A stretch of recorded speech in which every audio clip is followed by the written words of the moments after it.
আসসালামু আলাইকুম everyone, welcome to my channel. খুবই সহজভাবে ঝটপট কোনো রকম ঝামেলা ছাড়াই ভীষণ মজার মুচমুচে একটি ইফতার রেসিপি আজকে তৈরি করে দেখাবো। ঘরে শুধুমাত্র বেগুন আর আলু থাকলেই ঝটপট এত মজার একটি ইফতার তৈরি করা যায়, তা আপনারা না তৈরি করে খেলে বুঝতেই পারবেন না। এটা তৈরি করা খুবই সহজ আর একদমই অল্প সময়ে ঘরে থাকা উপকরণে তৈরি করে নেওয়া যাবে। একবার ট্রাই করে দেখতে পারেন, আশা করছি পরিবারের সকলের খুবই ভালো লাগবে। তো আর কথা বাড়াচ্ছি না, চলুন সহজে রেসিপিটি দেখে নিচ্ছি। এই রেসিপিটি তৈরি করার জন্য প্রথমে একটি মিক্সিং বল নিয়েছি, তারপর এখানে আমি এইরকম একটি স্ট্রেনার নিয়ে নিয়েছি। এবার এই স্ট্রেনারের মধ্যে প্রথমেই দিয়ে দিচ্ছি 1 কাপ পরিমাণ বেসন, তারপর অ্যাড করে দিচ্ছি 1 টেবিল চামচ পরিমাণ চালের গুঁড়ো। এখন এই বেসন আর চালের গুঁড়োটাকে স্ট্রেনারে চেলে নিচ্ছি, এতে করে বেসনের ব্যাটারটা একদমই স্মুথ আর পারফেক্ট হবে। তো আপনারাও চেষ্টা করবেন বেসনটাকে এইভাবে চেলে নিতে। দেখতেই পাচ্ছেন আমার বেসনটা কিন্তু খুব ভালোভাবে চালা হয়ে গিয়েছে। এখন আমি এর মধ্যে অ্যাড করে দিচ্ছি 1/2 চা চামচ পরিমাণ লবণ, হলুদের গুঁড়ো দিয়ে দিচ্ছি 1/2 চা চামচ পরিমাণ, লাল মরিচের গুঁড়ো দিয়ে দিচ্ছি 1/2 চা চামচ পরিমাণ, আদা রসুন বাটা দিয়ে দিচ্ছি 1/2 চা চামচ পরিমাণ, ভাজা জিরের গুঁড়ো দিয়ে দিচ্ছি 1/2 চা চামচ পরিমাণ, গরম মশলার গুঁড়ো 1/4 চা চামচ পরিমাণ, আর ধনিয়ার গুঁড়ো দিয়ে দিচ্ছি 1/2 চা চামচ পরিমাণ। সবশেষে এখানে আমি 1/4 চা চামচ পরিমাণ দিয়ে দিচ্ছি চাট মশলা, দিয়ে দিচ্ছি 1/4 চা চামচ পরিমাণ বেকিং সোডা। আপনারা চাইলে বেকিং পাউডারও দিতে পারবেন। এবার এই সবগুলো উপকরণ একটি হ্যান্ড উইচ দিয়ে খুব ভালোভাবে মিশিয়ে নিচ্ছি। মেশানো হয়ে গিয়েছে। এখন আমি এর মধ্যে অল্প অল্প করে নর্মাল টেম্পারেচারের পানি অ্যাড করে দিচ্ছি আর একটি মিডিয়াম ঘনত্বের বেসনের গোলা তৈরি করে নিচ্ছি। আপনারা এভাবে অল্প অল্প করে পানি অ্যাড করে দিবেন, তাহলেই বুঝতে পারবেন ঠিক কতটুকু পানি এখানে লাগতে পারে। মোটামুটি 10 থেকে 15 মিনিট সময় নিয়ে এখানে বেসনের গোলাটা তৈরি করে নিতে হবে। যতটা বেশি সময় নিয়ে বেসনের গোলাটা তৈরি করবেন, নাস্তাটা কিন্তু ততটাই পারফেক্ট হবে। তো দেখতেই পাচ্ছেন আমার বেসনের গোলাটা কিন্তু তৈরি করা হয়ে গিয়েছে। পর্যায়ে আমি এর মধ্যে অ্যাড করে দিচ্ছি 1 টেবিল চামচ পরিমাণ কুসুম গরম তেল।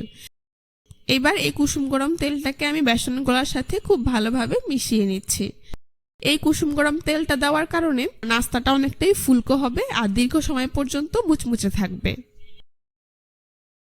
তো দেখতেই পাচ্ছেন আমার বেসনের গোলাটা কিন্তু পারফেক্টলি রেডি। আপনাদেরকে ঘনত্বটা একটু দেখিয়ে দিচ্ছি।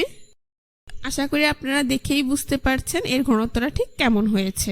এখন এটাকে আমি একটি ঢাকনা দিয়ে ঢেকে 10 থেকে 15 মিনিটের জন্য রেস্টে রেখে দেব। এখন অন্য একটি মিক্সিং বলে আমি 2টি মিডিয়াম সাইজের আলু সেদ্ধ করে গ্রেট করে নিয়েছি। খেয়াল রাখতে হবে যেন আলুতে কোনো প্রকার দলা না থাকে। এখন আমি এর মধ্যে অ্যাড করে দিচ্ছি 1/2 কাপ পরিমাণ পেঁয়াজের বেরেস্তা, ধনিয়া পাতা কুচি দিয়ে দিচ্ছি 1 টেবিল চামচ পরিমাণ, চিলি ফ্লেক্স দিয়ে দিচ্ছি 1 চা চামচ পরিমাণ, লবণ দিয়ে দিচ্ছি 1/2 চা চামচ পরিমাণ, চাট মশলা দিয়ে দিচ্ছি 1/2 চা চামচ পরিমাণ, ধনিয়ার গুঁড়ো দিয়ে দিচ্ছি 1/4 চা চামচ পরিমাণ, গরম মশলার গুঁড়ো 1/4 চা চামচ পরিমাণ, এখানে আমি কালো গোলমরিচের গুঁড়ো দিয়ে দিচ্ছি 1/4 চা চামচ পরিমাণ। এই নাস্তাটা একটু ঝাল ঝাল খেতেই ভালো লাগে, তবে ঝালের পরিমাণটা আপনারা আপনাদের পছন্দ অনুযায়ী দিতে পারবেন। এইবার এই সবগুলো উপকরণ একসাথে খুব ভালোভাবে মিশিয়ে নিচ্ছি। আপনারা চাইলে এখানে পেঁয়াজের বেরেস্তার বদলে কাঁচা পেঁয়াজও দিতে পারবেন, তবে পেঁয়াজের বেরেস্তা দিলে নাস্তাটা খেতে কিন্তু অনেক বেশি মজার হবে। তো দেখতেই পাচ্ছেন আমার সবগুলো উপকরণ খুব ভালোভাবে মেশানো হয়ে গিয়েছে। এখান থেকে অল্প করে আলুর মিশ্রণ নিয়ে এইভাবে হাত দিয়ে খুব ভালোভাবে চেপে ছোট ফিঙ্গারের শেপ দিয়ে দিচ্ছি। দেখতেই পাচ্ছেন আমার একটি ছোট ফিঙ্গার তৈরি করা হয়ে গিয়েছে। এভাবে আমি সবটুকু আলুর মিশ্রণ দিয়ে 7 থেকে 8টি ছোট ফিঙ্গার তৈরি করে নেব। আশা করি আপনারা দেখেই বুঝতে পারছেন। এখন অন্য একটি প্লেটে এখানে আমি বেগুন কেটে নিয়েছি। বেগুনগুলোকে নর্মাল বেগুনি তৈরির জন্য যেভাবে আমরা কেটে থাকি ঠিক সেইভাবেই আমি কেটে নিয়েছি। এখন এইখান থেকে একটি বেগুনের স্লাইস আমি নিয়ে নিচ্ছি।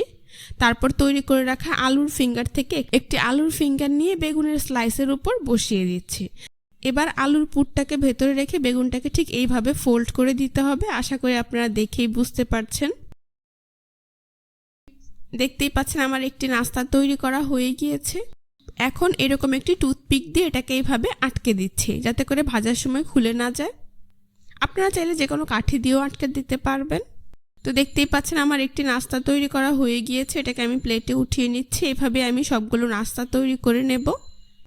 আপনাদের বোঝার সুবিধার্থে আরও একটি তৈরি করে আপনাদেরকে আমি দেখিয়ে দিচ্ছি। রমজানের ইফতার আয়োজনে প্রতিদিন একই রকম আলুর চপ বেগুনি খেতে কিন্তু কারোই ভালো লাগে না। তো আজকের এই ভিন্নধর্মী বেগুনি আলুর চপের রেসিপিটা আপনারা একবার তৈরি করে পারেন, আশা করছি পরিবারের সকলের খুবই ভালো লাগবে। তো দেখতেই পাচ্ছেন আমার আরও একটি নাস্তা তৈরি করা হয়ে গিয়েছে। এভাবে আমি সবগুলো নাস্তা তৈরি করে নিয়েছি। ফিরে এলাম 15 মিনিট পর, ঢাকনাটা আমি সরিয়ে নিচ্ছি। আমার বেসনের গোলাটা কিন্তু পারফেক্টলি সেট হয়ে গিয়েছে। আমি আবারও একটু হ্যান্ড উইচ দিয়ে খুব ভালোভাবে বিট করে নিচ্ছি। এবার নাস্তাগুলোকে ভেজে নেব, সেই জন্য চুলায় একটি কড়াইয়ে পরিমাণ মতো তেল দিয়ে তা মিডিয়াম হিটে গরম করে নিয়েছি। এইবার তৈরি করে রাখা নাস্তা থেকে একটি নাস্তা নিয়ে আমি বেসনের গোলার মধ্যে দিয়ে দিচ্ছি। 2-3 বার উল্টে পাল্টে খুব ভালো করে বেসনের গোলা দিয়ে কোট করে সরাসরি গরম তেলে দিয়ে দিচ্ছি। এভাবে সবগুলো নাস্তা বেসনের গোলা দিয়ে খুব ভালোভাবে কোট করে গরম তেলে দিয়ে দিতে হবে। যে নাস্তাগুলো আগে দিয়েছি সেগুলোকে প্রথমেই উল্টে দিতে হবে, তা না হলে নিচের পাশ পুড়ে যাবে।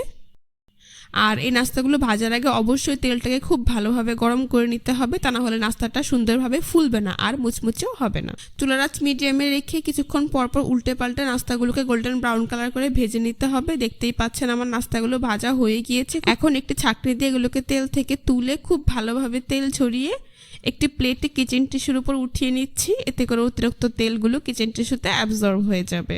এভাবে আমি সবগুলো নাস্তা ভেজে নিয়েছি, এখন পরিবেশন করে আপনাদের দেখিয়ে দিচ্ছি। দেখতেই পাচ্ছেন নাস্তাগুলো দেখতে মাশাআল্লাহ কতটা সুন্দর হয়েছে, এটা খেতেও কিন্তু হয়েছে অসাধারণ। ঝটপট একদমই ইউনিক ভাবে রমজানের ইফতার আয়োজনে কিছু তৈরি করতে চাইলে আজকের এই রেসিপিটি একবার তৈরি করে দেখতে পারেন, আর একই সাথে আপনারা বেগুনি আলুর চপের স্বাদ পাবেন।